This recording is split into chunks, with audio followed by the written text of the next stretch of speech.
Hey everyone, Brandon from Goalorious. So today I'm going to go over some crypto vocab. So I know there's a lot of new people in the crypto space, so I felt that it'd be good to learn some specific terms. We use a lot of acronyms here, so being able to understand what those actually mean, I thought would be helpful. When I first started in the crypto space, I wish there was a list that I could just learn from and get information, but I had to grab from several different sources, so I wanted to compile some stuff for you today. But this won't be everything. If I compiled every single term in the crypto space, this video would be like an hour. So I wanted to just focus on a couple that I felt was the most important. But if there's ones that you're still confused about, put them in the comments and I'll try to reply to you there. Or I could do a follow-up video. But let's just jump right into the video. And then the first word is ATH, all-time high. The highest price a coin has ever been. So I usually talk about this word, or you'll hear this word when someone's looking at a chart, and you'll see usually like a spike, and it's the highest price that a coin has ever been. And so this is important because when you're looking into investing, you want to make sure that it's really up to you, but some people feel like it's risky to buy at an all-time high. And why is that? If you buy at an all-time high, you're just expecting it to continue to go higher in order to make profit. But what happens a lot of times when a coin reaches an all-time high, there's a steep decline because people get excited. They're like, oh, they've 2x, 3x, or maybe 10x their investment, and then they sell, and then there's a big dip. So just make sure that when something reaches an all-time high to, really figure out, what's going on with this project? Is there a lot of exciting more stuff coming? Or is this a lot of initial hype that you think is going to die down? This happens a lot when a project launches. It hits an all-time high. People get excited, and they want to get their money and the returns right away. So again, just be careful when you see all-time high. But if you're investing in a project and you feel if it gets an all-time high and you made a lot of money, I think it's up to you. I think it's good to sell, but don't sell all. Maybe sell your initial earnings to get some of your money back. But again, just want to let you guys know that all-time high refers to the price, usually when you're looking at a chart, that a coin has ever been. Altcoin. So alternative cryptocurrencies launched after BTC. So they think about, when you talk about stable coins, which is what people most know of, which they think of like Bitcoin, and I guess some people debate whether Ethereum's a stable coin, but anything else that's essentially not Bitcoin is a altcoin. And we talk a lot about altcoins on this channel, and altcoins are anything that's kind of new to the space. And the reason it's alt because it's not it's not your typical cryptocurrency. They think that Bitcoin is the main one. They think Bitcoin is gold, Ethereum is silver. So anything alternative, an alternate cryptocurrency is anything that we talk about literally on this channel. Ripple right here, this example, a Litecoin is an altcoin. So pretty much anything technically is classified as altcoin if they're not Bitcoin. And the idea is that new altcoins will be coming and be released and launched every single day. So you just really have to see like, okay, well, is this altcoin a project that I really believe in? So usually there's like a bad connotation to altcoins, like they're, like meme coins, or that they're coins that are, high risk. And yeah, they are because they haven't. And the reason why is just they just haven't been around longer than something like Bitcoin or anything else that can be known as a stable coin. But again, do your own research before you think about if a project is safe, especially when they're considered altcoins. Bubble. When an asset is traded at a price exceeding that asset's intrinsic value.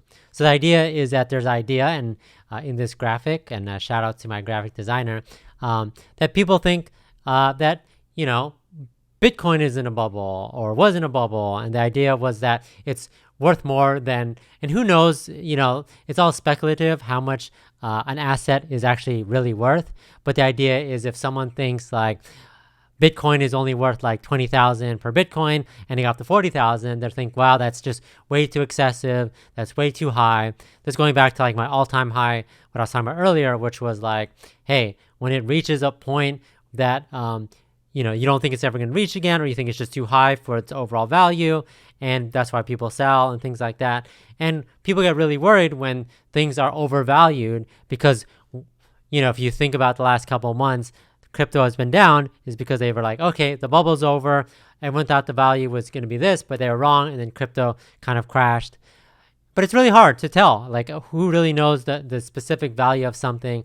Obviously things grow, and it just really depends on the specific coin that you're talking about. And I think especially in crypto, it's hard to tell because we always talk about utility, like what is this coin being used for? And the fact that we don't really know what a value, if we don't know the utility of it, or there's no utility, or it's like things that's trying to get utility, we don't really know how to value something. So everyone can say even crypto in general is in a bubble because everything is overvalued. And when, things crack down, maybe SEC, or maybe the government cracks down, or maybe, there's actual coins that come up that have like, very specific utility and everything else doesn't get utility. But it's all up to you. Again, just when they say bubble, it's just a price exceeding that asset's overall value, what people feel like they're valuing it. But again, that's who's the one valuing it. There isn't any cryptocurrency organization that says this is the value of this, this is the value of this. And that's why potentially a lot of people get into cryptocurrency because they see the appeal of making money on things based off their current value. So next we have is Genesis block, the first block in a blockchain used to initialize a particular network. So if you think about something like Ethereum, Binance Smart Chain, Polygon, the first block is just, when cryptocurrency launches, it's the first block that gets mined. It's just the initial one in the process. New blockchains aren't launching every single day. I think in 2009, that was when Bitcoin's initial block started. Satoshi Nakamoto was the one that created the Genesis block for that and launched obviously cryptocurrency as a whole. So if everyone's referring to a blockchain, and I don't think there's any specific value towards the Genesis block. That's just kind of like the beginning and the origin of a blockchain. ICO, initial coin offering, is a type of crowdfunding, a crypto as a way of raising capital for companies. So you could hear like you could think of like when a coin launches, you could talk about like pre-sales and things like that. But the idea is like when a crypto is trying to gain money for, their project, they say ICO, and they allow people to potentially buy in. And sometimes it could be private or sometimes it could be public. Really depends on that. But the idea is that they are trying to get some funding from investors, and they usually open it up to, any investors to get in order to fund their project for whatever they're doing. If they're building a platform, if they are building a community, or they're building like a marketplace, etc.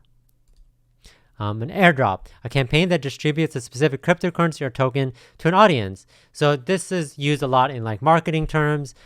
People will be like, hey, we want to airdrop to, the first 100 people that sign up or tweet this.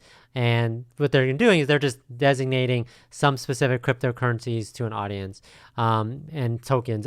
Most of the time, it's not a lot of value. They'll be like, okay, we're going to drop like 1,000 tokens to the first 100 people. And then that value is maybe like $1 or something like that. The idea is that they want to have you to have it in the wallet. So if you have it in your wallet, you think, oh, I have 1,000 of this token. I want to buy more. Or lets you keep updated in the project, because you're only gonna keep, if you have something in your wallet and you are, of course, it's more likely that you can keep track of it, more likely that you can buy more likely you're gonna interact with the community, visit the website, visit the Twitter, visit Telegram.